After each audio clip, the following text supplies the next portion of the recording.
Relationship എന്ന് പറയുന്നത് attractive ആയിരിക്കണമെന്ന് പലരും പറയും. എന്നാൽ അൺഅട്രാക്റ്റീവ് ആയ റിലേഷൻഷിപ്പിന്റെ സവിശേഷത എന്തെല്ലാമാണ് അതുകൂടി നമ്മളൊന്ന് മനസ്സിലാക്കി വെക്കണം അല്ലേ. ആദ്യത്തേതെന്ന് പറയുന്നത് lack of mutuality in effort എന്ന് പറയും. പരസ്പരം രണ്ട് വ്യക്തികളും ഒരുപോലെ പരിശ്രമിച്ചാൽ മാത്രമേ ഒരു ബന്ധം മനോഹരമായിട്ട് പോവുള്ളൂ. അപ്പോൾ എഫേർട്ട് എന്ന് പറയുന്നത് രണ്ട് വ്യക്തികളുടെയും സൈഡിൽ നിന്ന് ഒരുപോലെ വരുന്നില്ല എന്നുണ്ടെങ്കിൽ അതുപോലെ അൺഅട്രാക്റ്റീവ് ആയിട്ടുള്ള മറ്റൊരു ബന്ധമില്ല.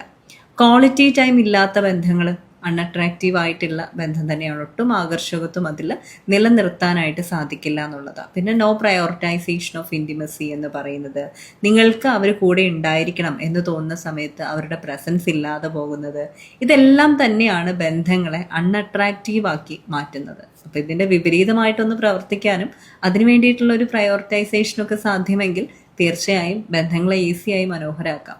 ക്വാളിറ്റി ടൈം കൊടുക്കുക, ബെറ്ററായിട്ട് കമ്മ്യൂണിക്കേറ്റ് ചെയ്യുക, നല്ലപോലെ എഫേർട്ട് എടുക്കുക, അങ്ങനെയൊക്കെ ഉള്ളവർക്ക് പറഞ്ഞിട്ടുള്ളതാണ് റിലേഷൻഷിപ്പും അങ്ങനെയുള്ള ജീവിതവും അല്ലേ.